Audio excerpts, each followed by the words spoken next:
कि मानुने बोली आम लाइफ रे किसी ना किसी प्रॉब्लम हो चलुची।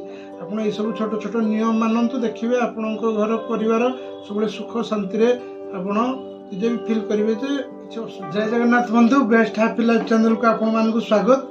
आज बंधु आम कथा घर विभिन्न समस्या उपरे, घर सृष्टि होता अनेक अनेक समस्या से विषय आज आम कथा जमीती कि आपण प्रथम आम आरंभ करवा को मनीष सुखी, को मनीष जो मनीष ऋण न करिथाए से मनीष सी ही केवल सुखरे थाए। यहाँ आपणकर परफेक्ट नियम कथा। यदि आप ऋण रे अच्छे ताहले आपणकर चिंता बढ़ी सब प्रकार आपणकर असुविधा होतिबो। तो जदि आप प्रथमे जदि ऋण भार बढ़ी जाइए आपण लाइफ रे, तो आपण कौन करें ना, प्रत्येक दिन गाई को गोटे रुटी, घर प्रथम रुटी को आपण महुरे त्रिभुज कर दियंतु, ट्रायंगल कर देबे।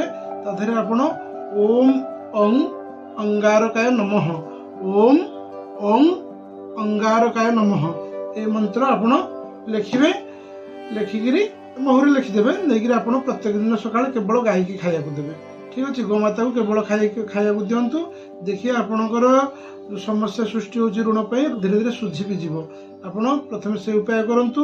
द्वितीय आसला जदि आपणकर स्वामी स्त्री भितर, जदि घरे परिवार जदि मुख्य स्वामी स्त्री भितर जदि बारंबार झगड़ा सृष्टि होची किंबा दाम्पत्य जीवन में आपन को अशांति रोची, ताहले भी आपण जीवन बड़ समस्या गति करुच्ची। जदि सेमती लाइफ रोची ताहले छोट छोट कथार घरे स्वामी स्त्री भितर कलह लगुच, गोटे छोटिया उपाय आपण कौन करेंगे ना, गोटे काचर ग्लास रे आपण गंगा जल नेबे, ता सहित आपण तादर किछि माने सुगंधित अत्तर टिके मिसेबे, ताकू गोलाप फूल रखिबे।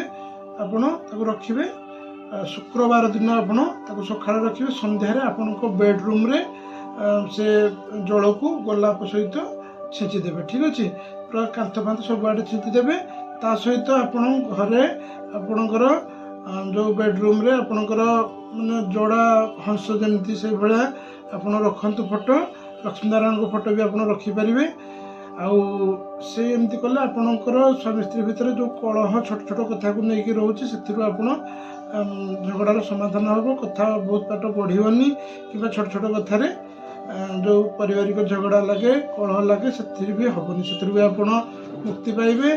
ता सहित रहा स्त्री लोक मानकर जो देखा माने घर रोसई घर मुख्य थाए, से जगार कौन ना सब प्रकार खाद्य पदार्थ जो तैयारी हुए ना, बाहर आपणकर आसक्ति सब पलि आसे, नकारात्मक शक्ति से भीतर को ऊर्जा टाणी होकर आसती। तो आपण कौन करेंगे ना, प्रत्येक दिन केभे भी रोसई घर जो खाइबा बासन को तापन को रखंतु नहीं, सब परिष्कार परिच्छन्नता करी रोसई घर रखंतु। ता सहित रोसई घरे केभे भी आपण छुरी ऊपर मुहा करिकी रखिबेनी।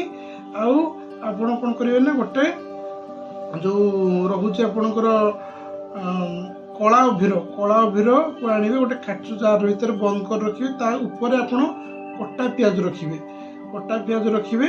सप्ताह को थरे से कटा प्याज को फोपाड़ुवे, आ मसरे थरे से कला अभीर फोपाड़ी पुणी नुआ कला अभीर पुरेबे। ता उपरे आपण फाड़े प्याज काटिकी रखिबे, रोसई घरे रखिबे। आपणकर रोसई घरे जमती तार नजरटा हठात कहार न पड़े ता उपरे। ठीक अच्छे, सेमती कले आपणक परिवार रे जो कलह रोची किंबा आपणकर जो दरिद्रपण जदि टंकार असुविधा रोची, से भी आपणकर समाधान होता है। रोगर भी आपण मुक्ति पाई पारि।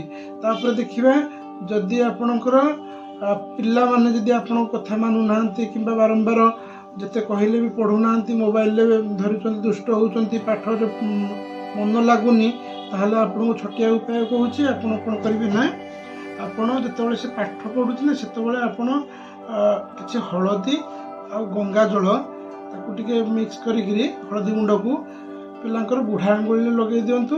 आगे भी खटरे बसिकी बेडरूम जो बेड्रे बसिकी पढ़ाई कहतु ना, बर आसन पकई तले बसी पढ़ु, ना अलग टेबुल बसी पढ़ु, कितु बेड्रे केवे भी कहबेनि बसिकी पाठ पढ़ाई पढ़ुले ही मना करेंगे। से पाठ पढ़ले एमती तो पाठर भी इच्छा भी रही। तो हलदी लगे आप देखिए निश्चित भाव में पाठ पढ़ार आग्रह बढ़ीज। तो यही सब छोट छोट समस्या रोचे। तो ये समस्या जब आप लाइफ रोचे निश्चित प्रकार ये उपाय करंतु देखिए 100% आपन प्रोब्लेम रो समाधान हम। आ गोटे कथा आप जो बाहर आसुँच केवे भी चप्पल को इे सियाड़े पकातु ना, चप्पल को साइज रखु।